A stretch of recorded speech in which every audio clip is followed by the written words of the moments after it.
If you miss the 110 Nation Sports Show last Wednesday night, you missed Mario and myself talking about whether or not there was a team willing to give up their first-round draft pick for Zion.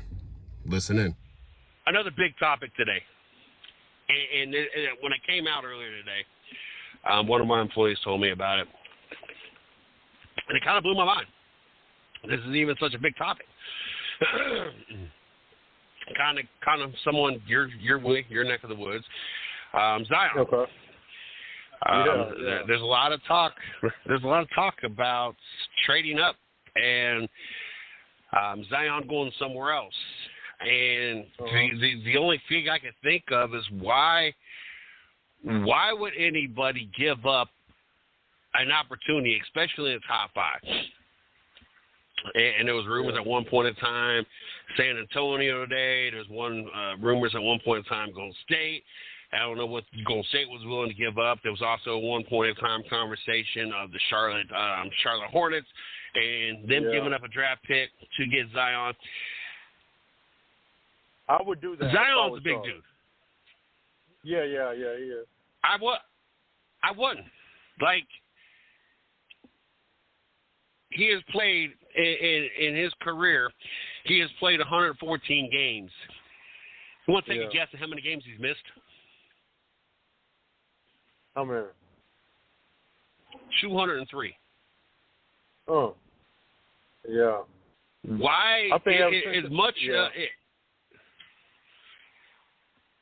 as big as that dude is, like that's a big dude. And I think part of his issue is he likes food, because he's not just a strong big dude. Like he's a healthy eater big dude. And I think it's part of his problem. But even when he slims down and eats healthy, he's a big dude. Like he's a NFL body type big dude. But he can't stay healthy. He's missed 203 games in his career already. That's a lot of games to be missing in the short amount of time that he's played. He's only the most he played in any season was 61 games. The other things that come into factor to me is he was clear to play in the playoffs last year and the end of the season, but mentally he says he wasn't Zion. Then you throw in the whole baby mama drama and the off the court stuff he's got going on. I don't know if now, of course, we know Michael Jordan ran Charlotte is not big. I don't know what he has done to the Charlotte Hornets, but it has not turned that into a winning program by any stretch of the imagination. It's crazy how one of the greatest players to ever play this game, how horrible he is at putting a team together and managing and owning a team or whatever. But so I don't know if I necessarily would put it past him to not make this, to make this move or whatever. But I don't, especially the top five, why anybody would give up.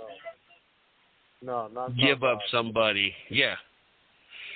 Like you're, and I agree with what I heard today, that if he gets past the health issues and stays healthy, there's such a huge upside. But you're talking this far in to his career, and you've missed almost double the games you've played. Like that is, I don't know if I'm willing to give up a potential. The only way top five that I would give up potentially is if this draft class was that weak. Like there is no hopes that any of the, say I'm the third pick, fourth pick, fifth pick, whatever. Because I think everybody thinks Wemby is going to be a star, and it would be I would be beyond shocked if San Antonio gives up having that opportunity for a Zion, knowing what the potential they got. Zion, but nowhere close. Yeah. But the only way that I am willing to trade and take Zion, and I have the top 5 or possibly even the top 10, is the fall off of the draft picks would have to be so astronomical that it would be just as much worth to me to take a chance on hoping that Zion can stay healthy versus what is left once you get past the first, second, or third, whatever, picks here. You're talking in 3 seasons, and the fact that he's played, like I said, 114 games, he's missed 203 games. I mean, don't get me wrong. When he's playing, you're looking at 25 to 30 points a game on average. I'm not impressed really with rebounds, but he's a good percentage thrower, shooter. You're looking at a 60% kind of guy. And that's why the whole Nikolai Jokic thing kind of baffles me. Is you got a guy that only 3 seasons in is averaging 60% from the field, and the Joker is lucky to hit half his shots. But at least the Joker plays, and at least the Joker is able to play full seasons. I don't know. When this came out, it just kind of blew my mind. Like, I don't know. I know that it wasn't fun playing him, especially for you being a Tar Heel fan. And I watching him play college for Duke, and it was like a grown man playing with a bunch of high school kids out there. I know it wasn't really fun for anybody that had to watch their team play against Duke. And like I said, this dude is a grown man. Like, he is huge. But he just can't manage to find himself on the court, and I don't know. I couldn't do it.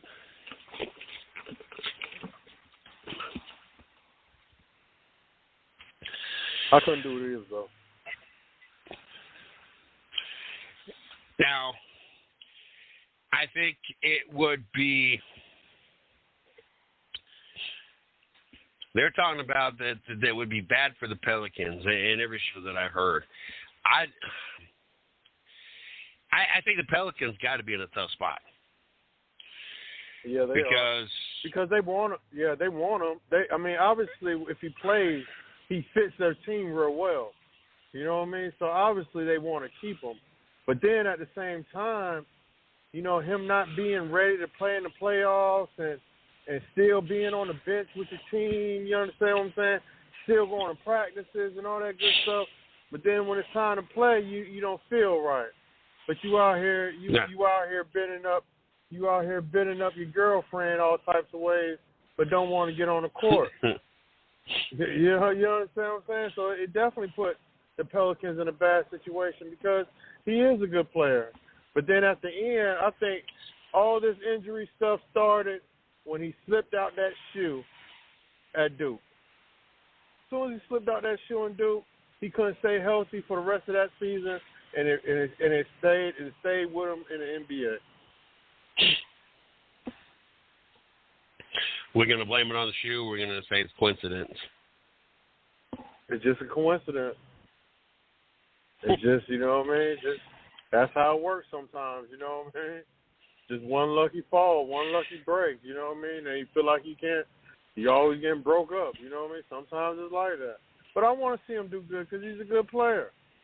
But then at the same token, do I want him on my team if I need him to play? You understand what I'm saying? And you've been practicing, you've been on the bench with us while you've been hurt, and now we need you in the playoffs.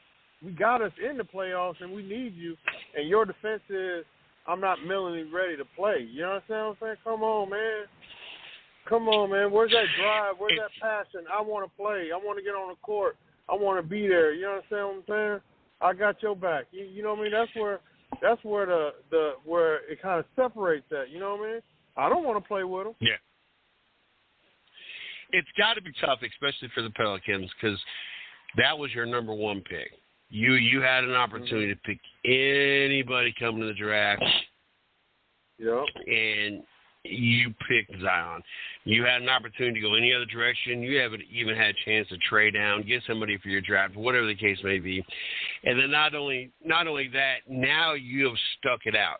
Like, not only did you picked him number one, and so you didn't go in any other direction, but then you've kind of committed already 3 seasons. Like it's kind of like a marriage, like till death do us part, for better or worse, sickness and health. Like at what point do you finally say, I want a divorce? Like, when are you finally ready to just, because on the backside, if you trade him. Yeah, you got to. And he never doesn't even want to play there. You know what I mean? I feel like, I don't even feel like he wants to play there. So it makes I have to trade him to get something.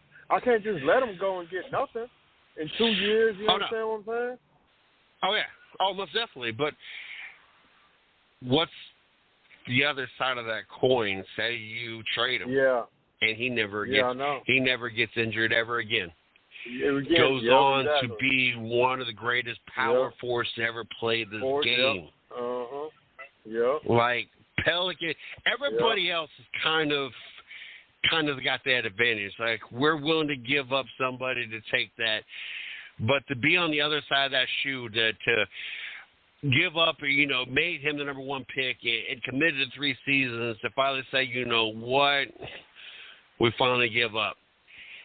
Yeah, that's got to me, it's got to be the tougher side of that coin, because if all of a sudden he stays healthy and all of a sudden he goes on to be one of the greatest power forwards to ever play this game, knowing what you could have went in the direction you could have went and you didn't, you picked him number one and you wasted 3 seasons, and then to finally decide to pull the plug for him to go on for greatness like that.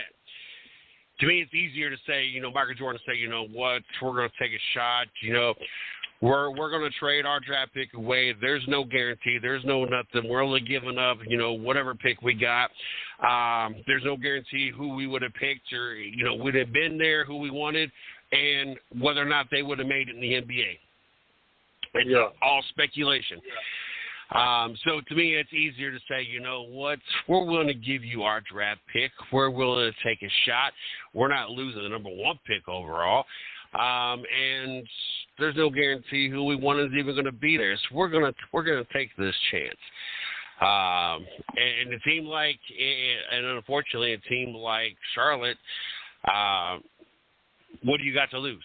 Like, there's a reason why you're a top 10 draft pick team anyway, why you had a greater percentage chances of being.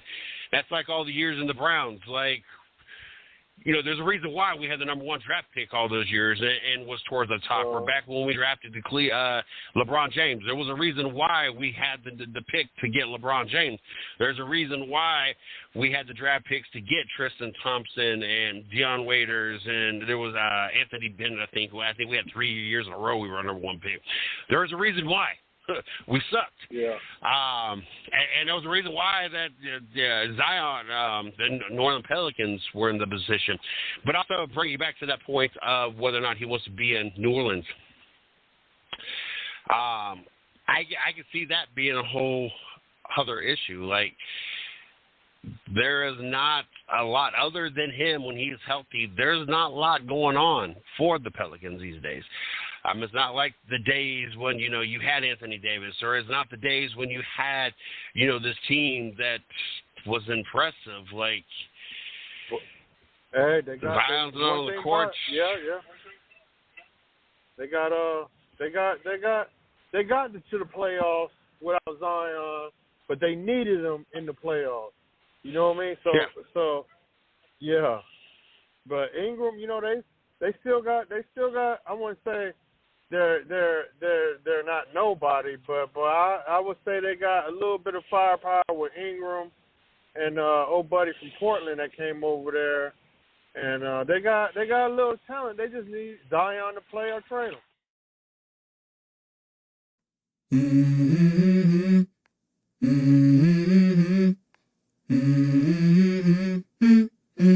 Let's go. I wake up to a little bit of drool on my pillow, feel like it's gonna be a bad day. Yeah, I'm tired of shit, and the coffee ain't hit yet, damn, ain't that great. I don't wanna go to work, cause my boss is a jerk, and I'm not even that paid. I need a change in my life, cause I don't feel